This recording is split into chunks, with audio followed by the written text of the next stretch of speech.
So here we go, down the other side, the north side of Il Passo della Stelvio for the last time, and it'll probably be dark by the time we get down there. So, look at that.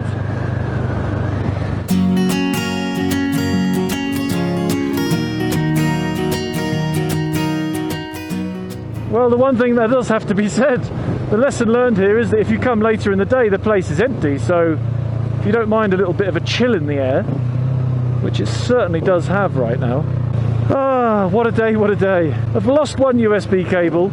The other USB cable has stopped working. The 360 camera froze after me attempting to make a 360 vlog of the ascent. The Sony front camera I forgot to bleeding well format, so that didn't work so well. But yeah, other than that, the real occurrence of the day is Ian coming off. Now all we've got to do is cover the 210 kilometers to our hotel room, though I think I might have programmed in the long route. We had a big dog leg planned around Austria, but unfortunately that's going to have to take a back seat now because it's going to be dark and freezing cold quite soon, I would imagine. Didn't get to ride Stelvio Pass last time, seen it 2 times on each side this time. But all of this faff wouldn't have happened if we hadn't decided just to have a little jaunt on our own.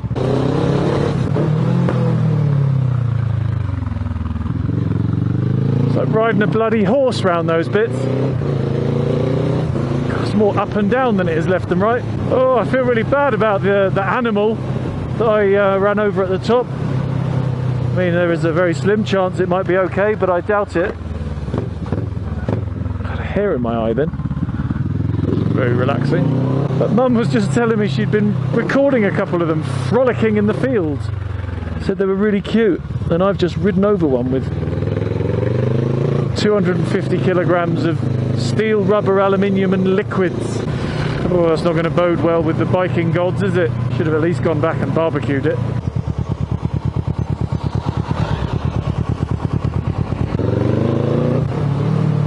God, those brake pads must be getting such a workout. Oh, what it would be to be staying in this place tonight. Have a cold beer in my hand within the hour.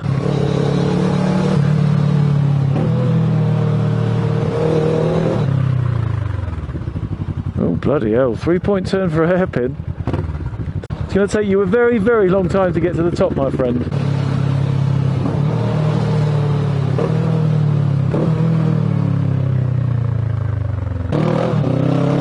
Thank you.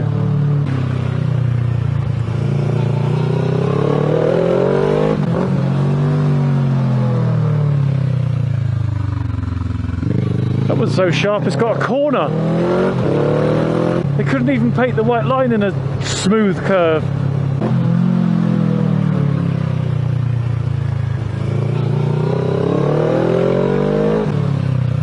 Another one, look at that corner.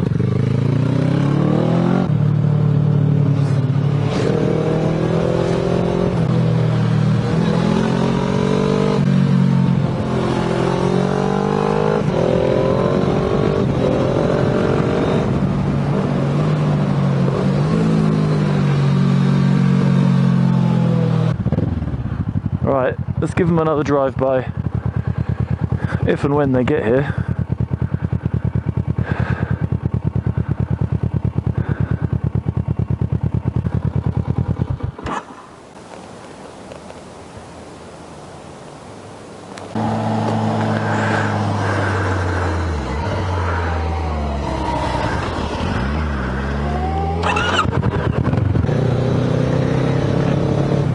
That's it, Trefoy. That's as far as we came down before.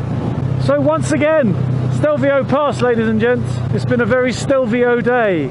Il giorno della Stelvio. That place looks nice. Shame we're staying in a whole other country. So that's it.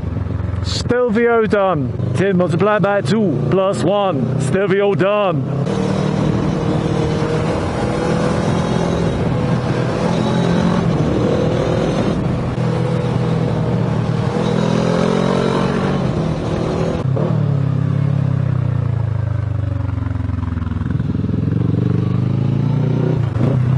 So many of these hairpins, it's just like you let the bike fall in and then catch it with the throttle before it falls over. Look at the pretty stream. Look at the colour of that water. It's gorgeous. It feels like you could drink it and be the most refreshed you've ever been in your entire life. Hey up! Clear visor put on.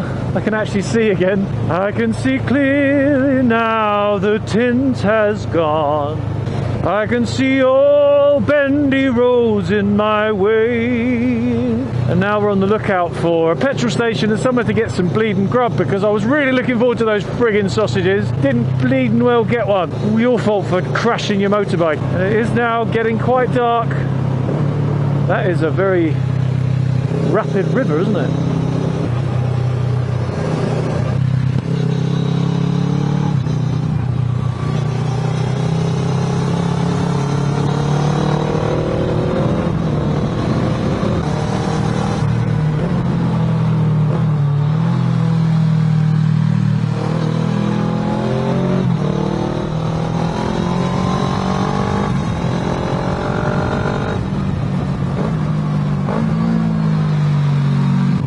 What is this all about?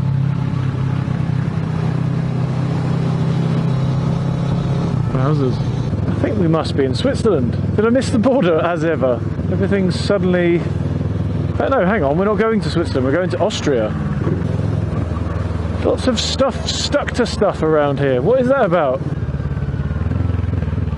Oh, look at that. No, not me. I know I'm handsome, but that's kind of better looking. Oh, Mustang. Ducati, an age-old BMW up the back.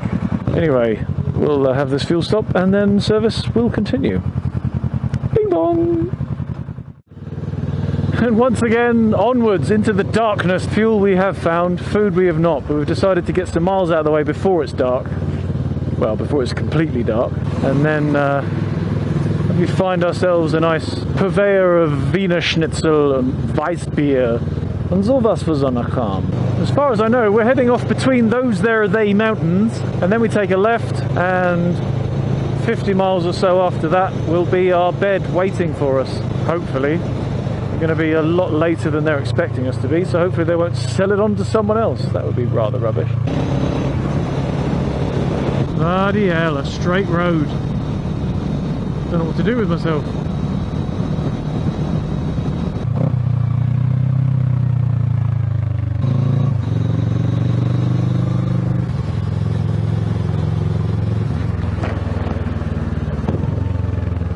Ah, Glurns.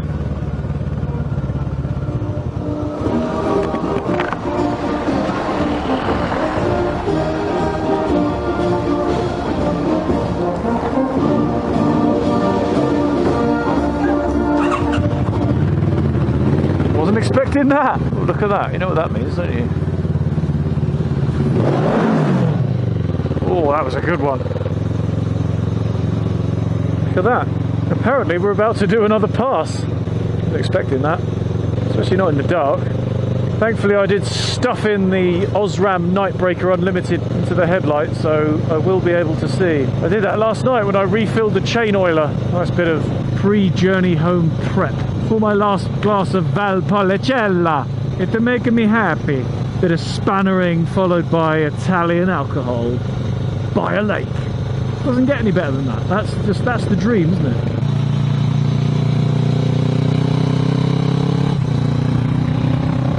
This would have been a lovely little pass in the daytime. I hope you can actually see any of it.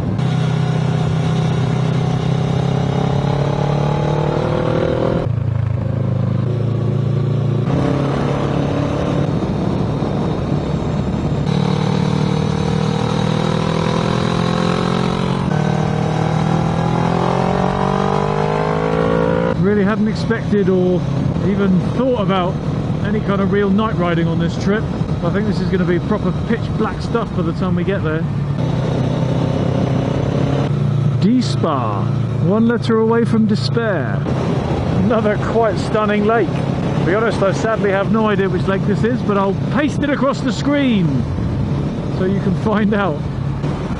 So that is almost as spectacular as Como, isn't it? A lot smaller, but the same, just massive jutting mountains into a huge lake.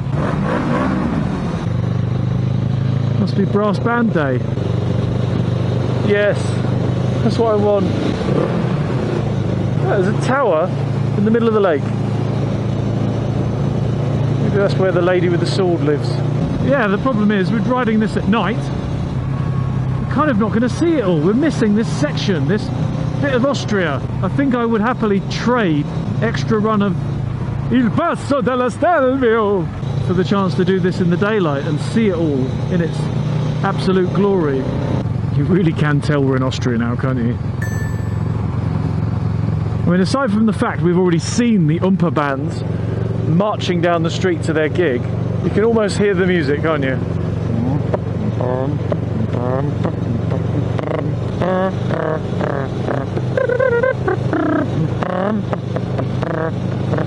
These are such gorgeous flowing roads. I must admit I was a little bit, you know, a little bit over switchbacks by the end of the fourth run on Stelvio.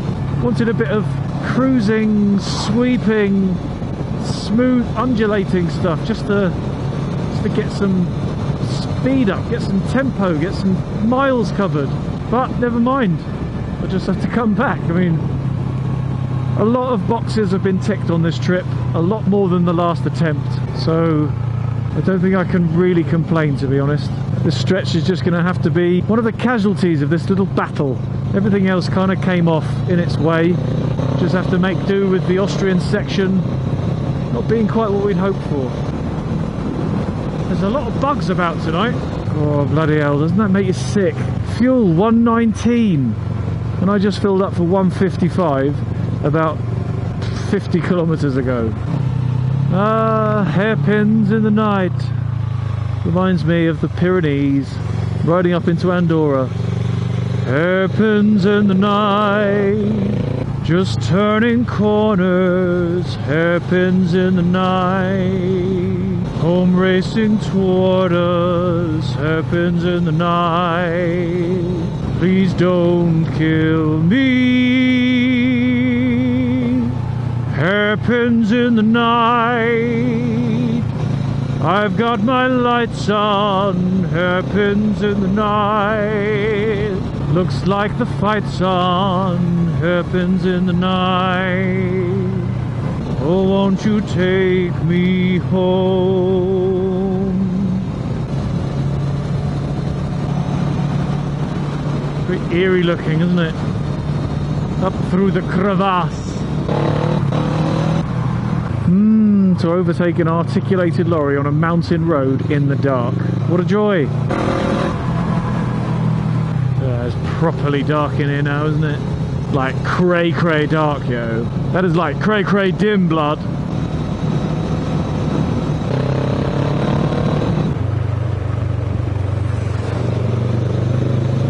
Something's up. It wanted my attention then. Maybe he's plonked some kind of food establishment into his GPS device.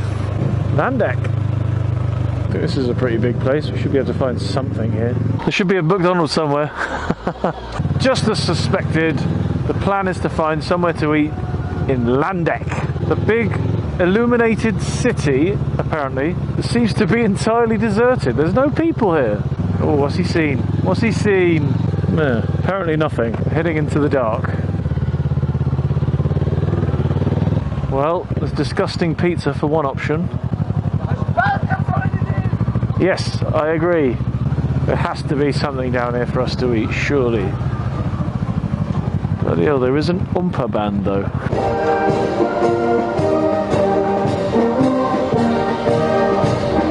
Brilliant. Who'd have thunk it? There must be something about tonight.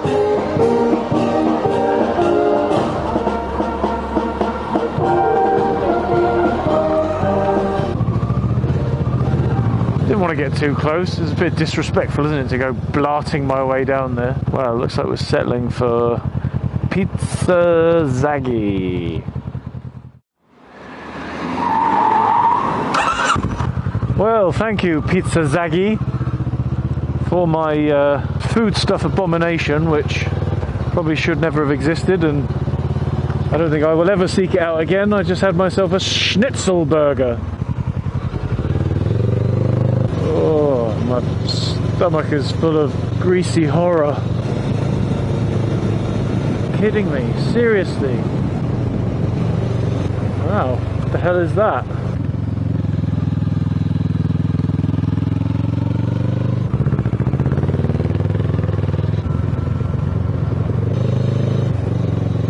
Put no motorways. This looks strangely motorway-ish.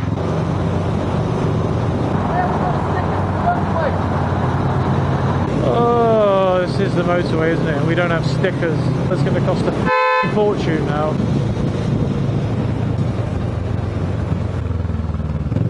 So we've potentially just been on the toll road without a sticker, which carries a rather large fine, which is great news. Annoying, as once again I programmed into the stupid friggin' sat-nav of no motorways, no toll roads. Yet there we are, on the toll road. It's going to cost a friggin' fortune. Cannot wait for that. And now it's frozen. What is this about? Confusing me. Just do it, will you, f***'s sake? But anyway, we're just 30 or so miles away from our hotel. Oh, well, I've given up on the Nap Ave. The Nap Ave? Bloody hell. It's been a long bleeding day. I've given up on the Nav app, Map Factor Navigator, because it just keeps freezing instead of recalculating. Plus, it doesn't seem to be able to distinguish between toll roads and non-toll roads, so that's in the bin, following Ian. We also, while we were parked up having our pizza zaggy monstrosities, tried to call the guest house that we're staying in tonight. Received a message saying you're calling out of our normal hours. Please try later. So that's a bit of a worrying fact as well, that we're going to rock up to this place and find a locked door and no way of getting into the place we're supposed to stay tonight. Yay! Oh, I was getting chilly now. We're seeing signs for St. Anton. I would hazard a guess that we are climbing in altitude, coupled with the advancing hours and the, I was going to say dwindling light, but the light is dwindled. Past tense, it's not dwindling anymore, it's bloody gone. So with all that together, the temperature is dropping somewhat. Get the old hand toasters on, should help a little bit. Wow, that's a hell of a climbing wall, isn't it? There's one of the ski lifts heading up to the ski slopes that we can't see. The dark shadow against the dark sky. Well, that was beautiful St. Anton in the dark.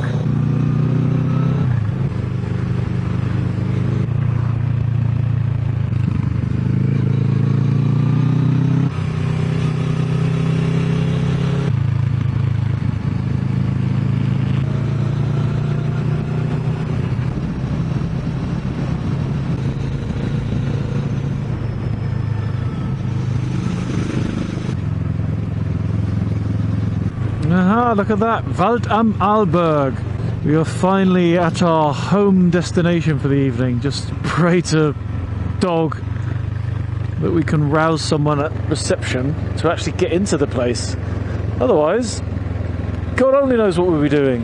When we were looking into it, Ian found an ibis that was quite cheap in Vienna. I mean, that's only, what, 600 miles back that way?